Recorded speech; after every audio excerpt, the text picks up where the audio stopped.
Resident Evil franchise is full of iconic and unique characters. From a boulder-punching badass to an international spy, Resident Evil has no shortage of characters. Even so, Capcom has been known to go through multiple scripts and concepts before finalizing a Resident Evil game. And in that process, we sometimes see some pretty interesting new and returning characters cut from the final version of a game. So in today's episode of Nerdspace Games, I'm diving down into the cut content of Resident Evil as I pull out my top 10 cut characters of the franchise. This list can and will include returning characters that were cut out of sequels and new characters that never saw the light of day. Also, I'm going to be avoiding enemies and monsters as I have a whole other video dedicated to the cut monster designs of Resident Evil. Feel free to check that one out after today's video. The link to that will be at the end of this video as well as in the description down below. Before we get started though, if you haven't already, please consider subscribing to my channel if you like the content I bring you guys. Also, leave a like on today's video if you enjoyed today's topic. Anyway, my name is Ruben with Nerdspace Games and this is my top 10 cut characters of Resident Evil. Let's get it. Number 10, Roy, Resident Evil 2. Resident Evil 2 easily has the most cut content of the series, which you'll probably notice as we make our way through this list. A big reason for that comes from the fact that Capcom literally scrapped the entire game after it was 80% complete and started over, which eventually led to Resident Evil 2 that we actually got. The unreleased version of the game became known as Resident Evil 1.5.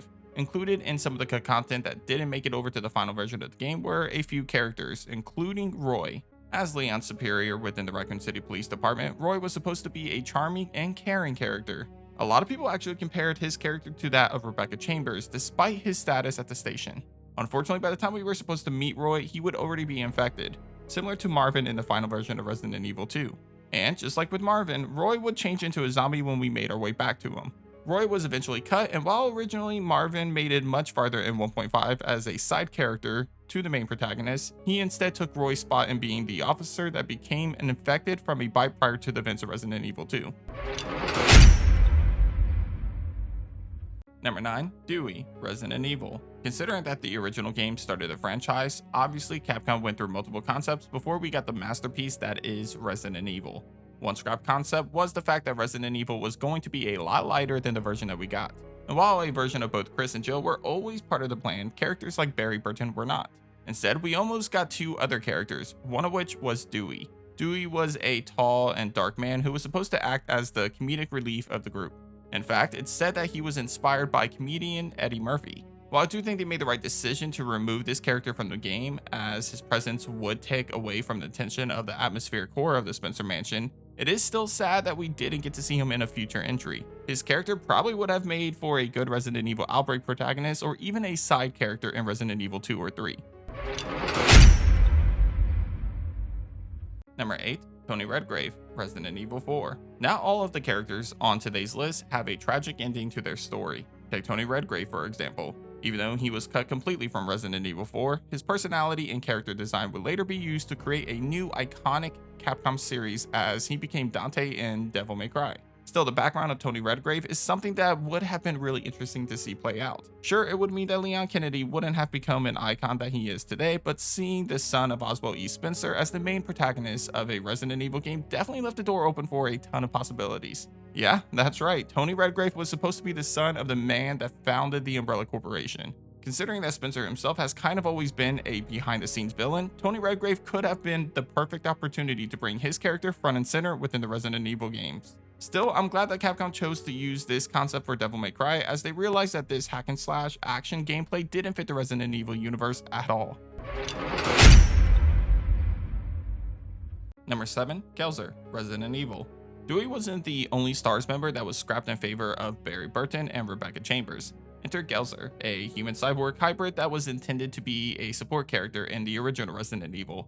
While Dewey was more of a comedic relief, Gelzer instead was a more serious and aggressive type of character that would counter Dewey's personality. It's highly likely that Gelzer would have been primarily involved with Jill's scenario, considering that there was one concept where Gelzer would have held the ceiling up while the player escaped the room. This concept was obviously replaced by Barry breaking the door down to save Jill. As I said with Dewey, Capcom definitely made the right decision in cutting him as he definitely didn't fit the survival horror genre well, but he still could have made an interesting character in a future entry.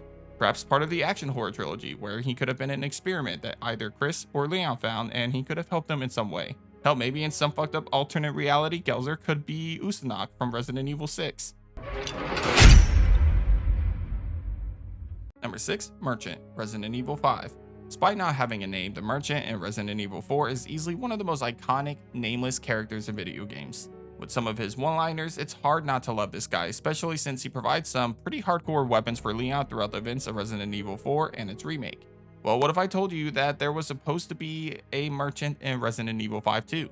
As you already know, that concept unfortunately did not make the final cut of the game, as Resident Evil 5 went with the item management store instead, which is kind of a downer because the Merchant's personality was something that added a little flair to the game.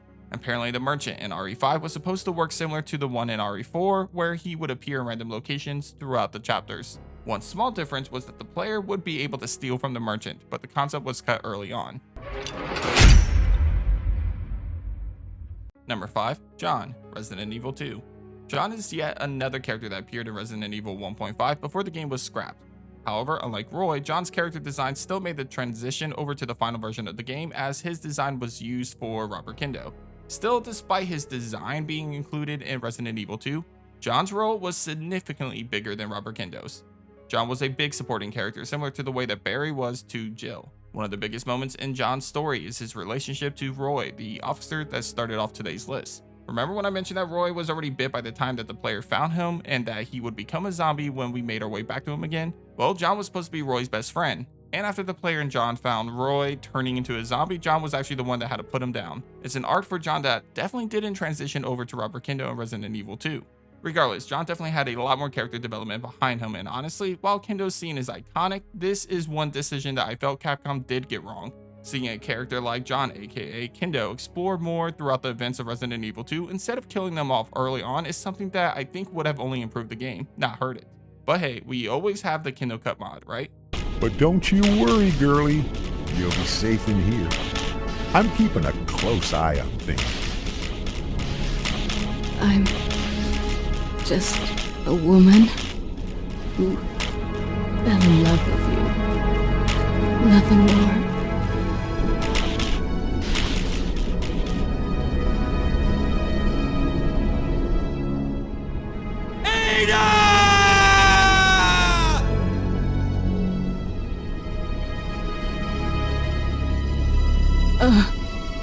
Hold on. Ah!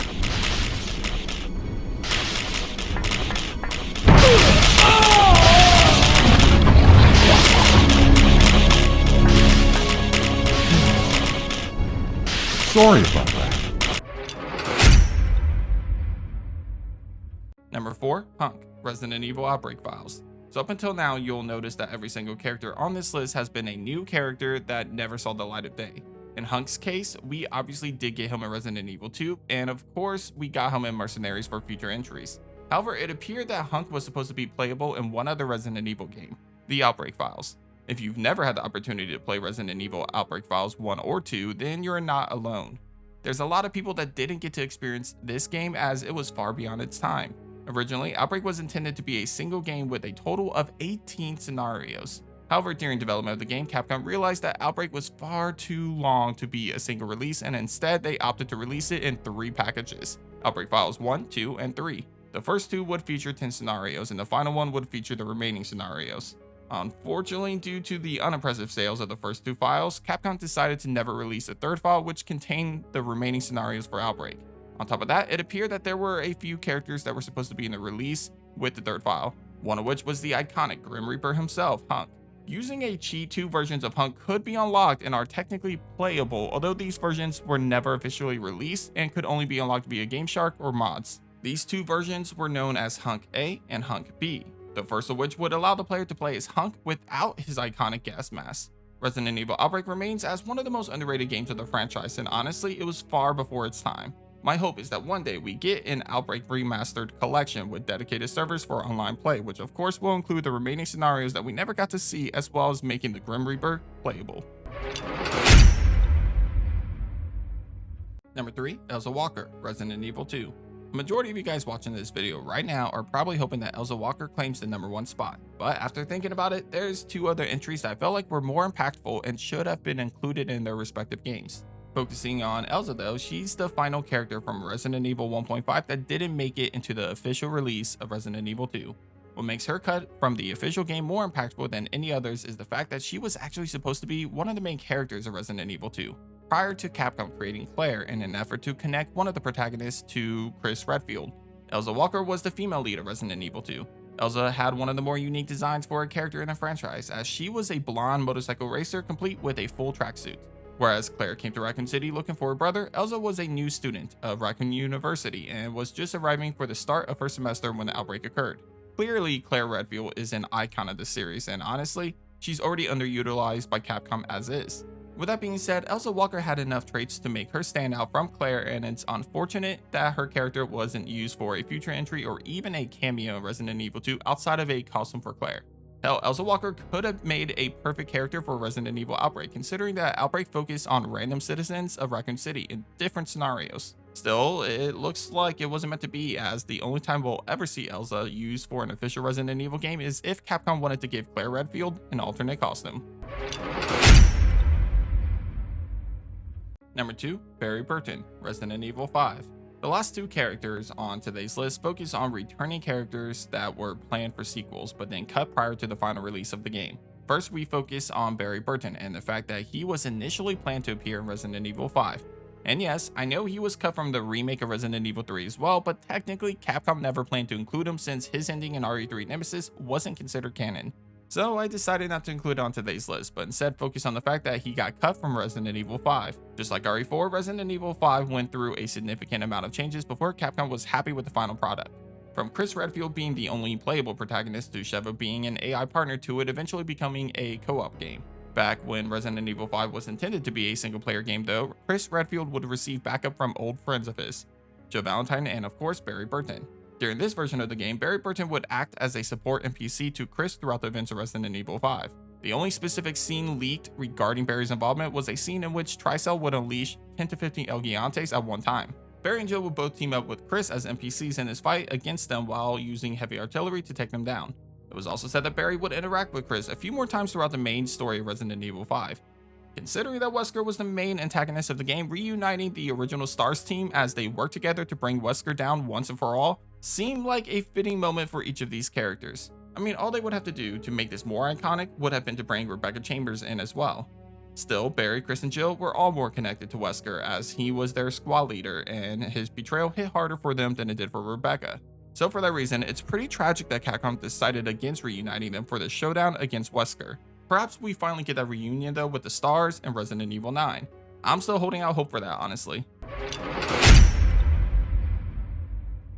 My personal pick for the best cut character of Resident Evil goes to Ada Wong in Village. Listen, I get that the STARS reunion in RE5 would have been phenomenal, and Elza Walker is easily the most iconic character that never officially existed.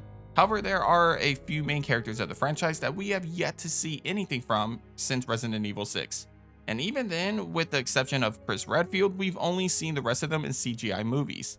Yet Ada Wong is someone that we haven't seen at all in any sort of media post Resident Evil 6. So the fact that she was originally planned to appear in Village, but then was cut is kind of depressing. The last we saw Ada was when she destroyed the lab that turned Carla into her clone back in Resident Evil 6. Since then, she's been quiet. As far as we know, she's still a mercenary for hire, and chances are that she would have been working for a separate organization. Perhaps The Connection, the same organization that Mia worked for prior to the events of Resident Evil 7. Not much is known outside of that though, but honestly, it doesn't really matter. Just to get a returning character that isn't Chris Redfield post Resident Evil 6 would have been amazing, especially considering Chris and Ada's past. Although technically that wasn't Ada, but I'm not sure how much Chris was filled in on the events of Resident Evil 6. Overall, I just want to see any returning character from the franchise make their comeback post RE6. That's why I'm really rooting for a STARS reunion in Resident Evil 9, but honestly, just give me some sort of update on the rest of the characters in this time period and I'll call it a W. But that does it for this episode of Nerd Space Games. Hit up the comments and let me know what you think of my list. Do you think Ada Wong being cut from Resident Evil Village is deserving of the #1 spot? Or do you think that Elza Walker deserved that title? Also, let me know if I missed any other characters that you think should have been included on today's list. Anyway, if you haven't already, be sure to subscribe to my channel for more survival horror content. Also, leave a like in today's video if you enjoyed today's topic. But thanks for watching, and as always, I'll catch you guys on the next episode of Nerd Space Games. Take care.